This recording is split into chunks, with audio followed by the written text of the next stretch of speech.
Hello students, स्वागत है आपका आपके अपने यूट्यूब चैनल प्रमोद सर रायसीनगर में। मैं मोहित सिडाना आपको इस चैनल पर रीजनिंग और कैलकुलेशन की क्लास करवा रहा हूं।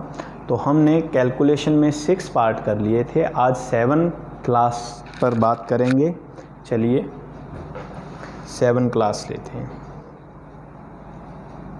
देखो ये सब गुना है किसी न किसी संख्या के, जैसे 12, 48, 13, 52, 14, 56, 16, 64, 17, 68। देखो इन सब में एक चीज़ कॉमन है। कॉमन चीज़ क्या है कि 12 और 48 में 12 चौक 48 है, यानी कि 4 गुना है। वही 13 चौक 52 है, 14 चौक 56 है, 16 चौक 64 है, 17 चौक 68 है। तो इसको बताने का पर्पज़ ये है कि कई बार हमारे पास ऐसा मल्टीप्लाई आ जाता है तो हम लोग इसको डायरेक्ट मल्टीप्लाई करने लग जाते हैं, पर इतनी ज़रूरत नहीं होती। एक्चुअल में क्या होता है, जब भी ऐसी संख्या आए जो 4 गुना हो खुद की, यानी कि 12 का 4 गुना 48 है, जब भी ऐसा गुना करना पड़े तो हम सीधा सा है 2 गुना, यानी कि 2 गुना, छोटी संख्या का 2 गुना मतलब 12 दूना 24, इसका 2 गुना यानी कि 24 का स्क्वायर कर देंगे तो भी आंसर वही आएगा। 24 का स्क्वायर कितना होता है 576, और जब इसका गुना करेंगे तो भी हमारे पास 576 आएगा। गुना करके बता रहा हूँ थोड़ा सा। हमने जैसे मैंने बताया कि ओरल करेंगे ना, तब कुछ ना कुछ दिमाग में आता रहेगा। 48 की बजाय 50 से कर दो, 50 से करोगे तो 12 पंजे 60 यानी कि 600। 600 में 50 से कर दिया यानी कि 2 गुना ज़्यादा कर दिया, तो 12 दूना 24 घटा दो। 24 घटाएंगे, 100 में से 24 घटाते हैं, उसका रिमेनिंग फर्स्ट डे की क्लास में बताया था 76, तो बस 576 आंसर वही निकलेगा। 12 इंटू 48 576। बताने का पर्पज़ ये था कि कोई संख्या का 4 गुना से, खुद से 4 गुना से गुना करना हो तो उसका डबल करके स्क्वायर कर दो।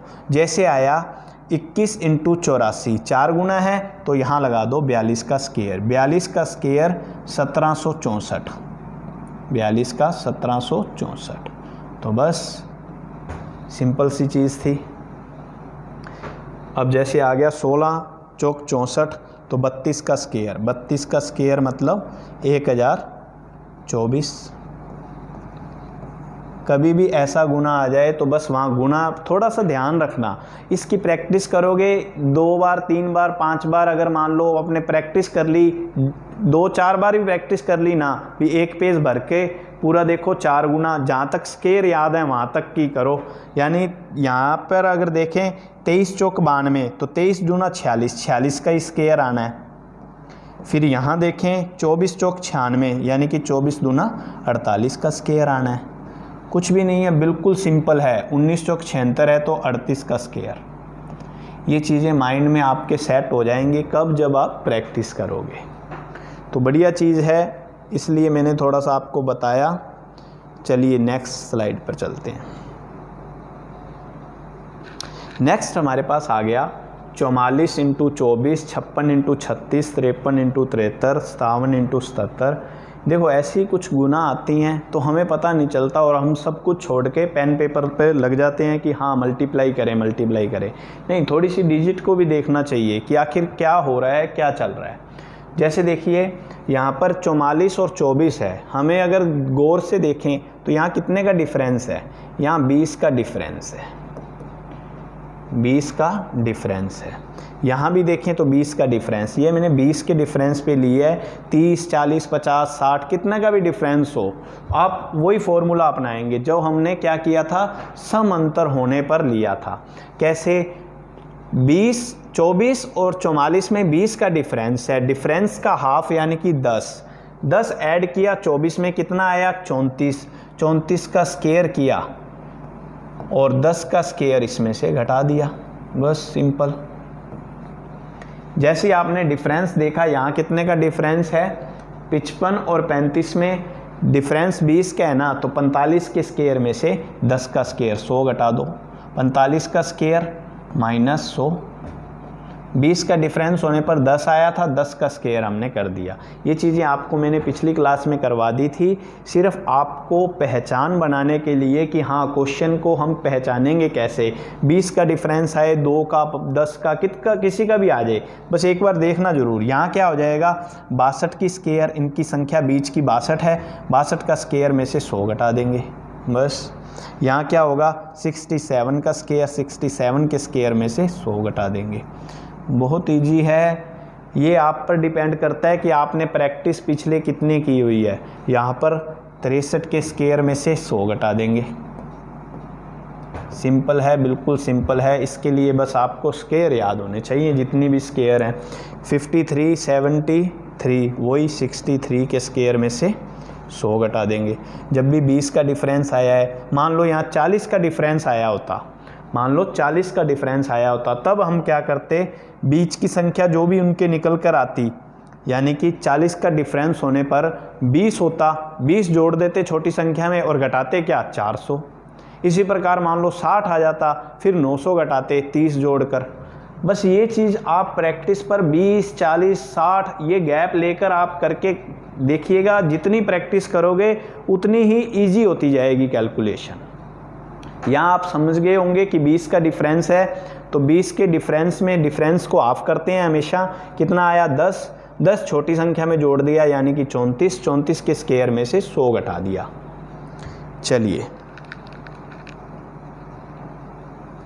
अब देखिए, ऐसा ही कुछ मल्टीपल यहाँ है कि मल्टीप्लाई लिए गए। आज मैंने ये सब चीज़ें इसलिए आपको करवाई हैं क्योंकि नेक्स्ट जो क्लासेस होंगी उनमें मैं कंटिन्यू आपको डबल डिजिट या जितनी भी ट्रिक्स करवाई हुई हैं उनके बेस पर क्वेश्चन करवाऊंगा।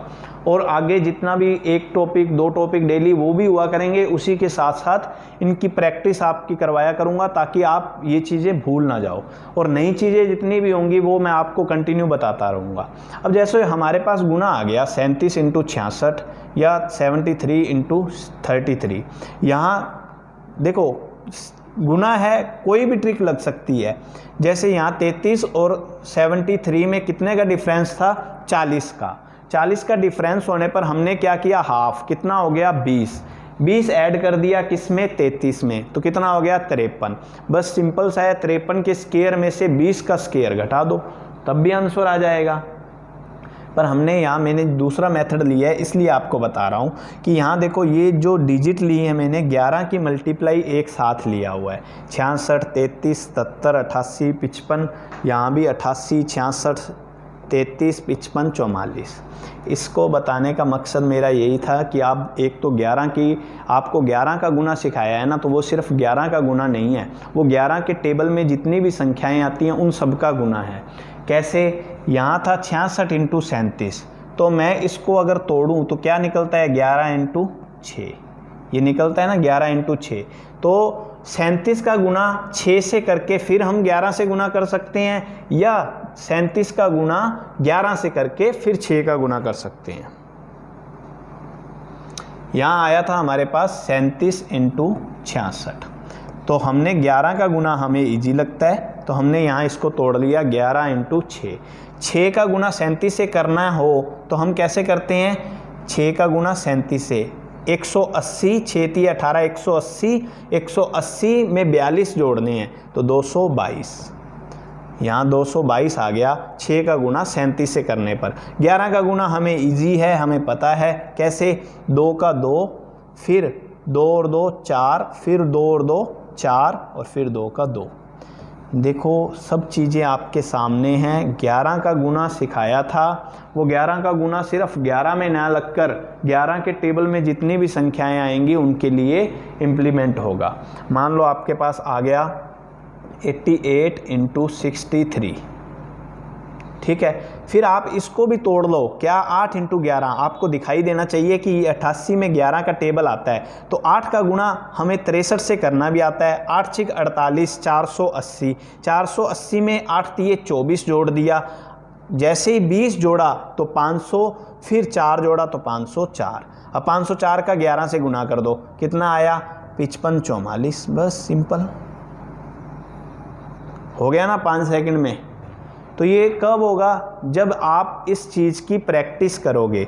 मान लो कभी भी आपके पास कोई भी संख्या आए तो आप उसको एक बार ज़रूर देखना कि इसमें यानी कि आखिर गुणा करना है तो इसको कैसे शॉर्ट कर सकते हैं। जैसे ही ये चीज़ आप नोटिस करोगे तो ऑटोमेटिकली वो संख्या आपसे सॉल्व हो जाएगी। इसमें बताने का मकसद यही था कि सिर्फ 11 का गुना सिखाया, इसका मतलब 11 का नहीं है। 11 के टेबल में कोई भी संख्या आती है उसी का मल्टीप्लाई है। तो बस आगे से कभी भी ऐसी संख्या आ जाए तो इस प्रकार गुना का ध्यान रखिएगा और जितना हो सके आप इसकी प्रैक्टिस करिएगा। चलिए इसी के साथ ये लास्ट सेशन है, लास्ट था। तो आगे मिलेंगे नेक्स्ट क्लास में। ये कुछ सोशल प्लेटफॉर्म हैं जिन पर आप संपर्क कर सकते हो। इसी के साथ विदा लेते हैं। जय हिंद, जय भारत। Thank you students.